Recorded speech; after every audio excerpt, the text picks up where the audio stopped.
Hi guys, back again. Tonight I'm going to quickly tie a Perdigon. Now really this isn't particularly about the fly pattern per se, more just about the way that I like to tie a Perdigon and one or two things that I do with bead-headed nymphs in general. Basically a Perdigon is a Spanish style nymph, typically very slim, quite heavy, and they're typically used in quite clear alpiney, quite powerful type rivers. For me personally, I don't fish with Perdigons any bigger than at the very most a size 14, and my most often used size is probably an 18, to be honest, or a 16. Typically used in very clear water, like I said, but they do still work at times in coloured water as well. Probably more coloured than you would imagine. You'll notice one thing about this. I've got this piece of thread that's running straight through the bead. This is something that I do now on all of my bead heads, and basically it colour codes the bead, so I can identify what size bead I've got on that hook. Bead size is absolutely fundamental into how well your fly drifts when you're fishing. If you're a member or a fully signed up member of the fly tying proportions police, you should probably look away. I don't believe in a bead weight looking right on a hook size. To me, that's nonsense. As fly tyers, we like to see what we like to see a lot of the time. You know, at the end of the day, if the bead looks too big for the hook, the fish should probably be more worried about the hook hanging out the back end of it than the bead looking too big, if you know where I'm coming from. So quite a lot of my flies, I will use much bigger beads on much smaller hooks, really just to get a small food item down to depth. So I'll use a lot of big beads on small hooks. Back to the drift thing, the actual weight of the bead is key to how well your fly carries and drifts. So I've started now to carry all of the intermediate size beads as well as the full size ones. The problem with that is it's difficult to tell the difference between a 3.3mm bead and a 3mm bead when you're in the heat of fishing. So what I tend to do now is put this bit of thread through the bead. I'll quickly catch the thread on, start tying the fly. So I'm going to use hot orange thread. You could use whatever colour thread you want for the thorax, obviously. It's just going to be a target point on the fly. But the point is, once I've tied in, I'm going to bring this thread under the bead, tie down, get rid of that. And now you can see when I turn that bead over, I've colour coded it with a little line of thread. Now on the inside of my fly box, what you'll see down the inside edge, I've got a little colour coded system so I know exactly what colour my intermediate size beads are. So that's how you do that. So on to tying the fly. I've caught him behind the bead. I've created a little bit of a thorax there. For the body, I'm just going to use some flat olive green sort of lurex tinsel.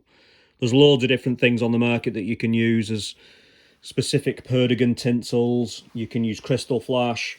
You can use Nymphit that comes on like a spool, and you can use that instead of thread if you want to. I do that occasionally as well. But for this particular fly, I like this sort of green, slightly crinkled lurex. So what I'm going to do now is wind down towards the bend. I'm not going to take the thread down, I'm just going to take the body material all the way to just short of the bend. I'm going to catch in the tails with the body material. In this case, it's a few Coq de Leon fibres. I would just say one point on this. I did see somebody the other night who put a Perdigon up on a Facebook page. It looked like a really nice fly, but he'd used pheasant tail fibres for the tail.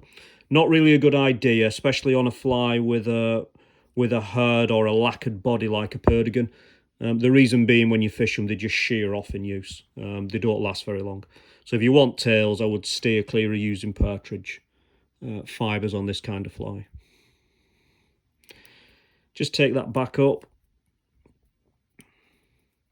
As you can see, there's no bulk at all with the body. I've not got any thread in there or anything. Build up onto the thorax a little bit.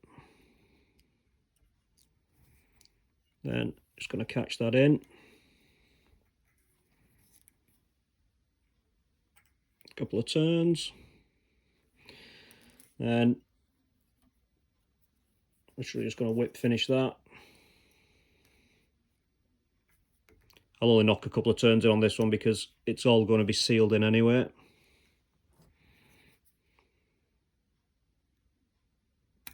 Tag end off. Trim the body material. Get rid of the stub ends. You can get rid of them earlier on in the tying process if you really want to, but I tend to leave it till the end. And that's effectively the fly tying part done. So to finish it off, what I'm going to do now is put a thorax cover on it. I did see, again, I saw a Perdigon not too long ago that was tied, really nice fly, but the tyer decided to put the thorax cover on last. So he put a black thorax cover on the fly on top of his first coat of UV resin. Now the problem with that is if you do that, the first time you hit a rock, you smash the black thorax cover off, because a lot of the time these UV resins, unless it's a full coating that's encapsulating the hook, they don't actually grip all that well and you can crack them straight off. So I put the thorax cover in underneath, so that's basically it, just a little bit of a black UV cover. Hit it with the lamp. This lamp is what's called an Apollo. It's a foot pedalled UV lamp. I got it from a good friend of mine in Italy. Give that a soak. Fly again, and then go in with a little bit of fine clear UV resin, not too much. Clean needle. Run it in. Remember to, if it gets too thick, bleed some of the excess off the back with your needle. Make sure you get it all the way around. It's a lot stronger if you encapsulate the whole thing.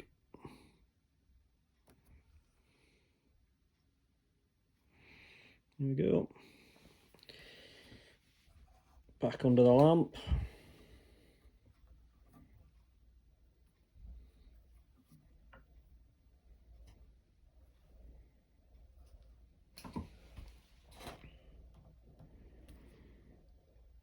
And there we go.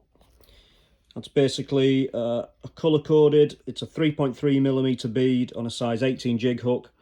The original Perdigons weren't really tied on jig hooks, they're normally tied on a straight shank hook. I haven't found any discernible difference with the way that they fish, so I tend to put a lot of mine on jig hooks.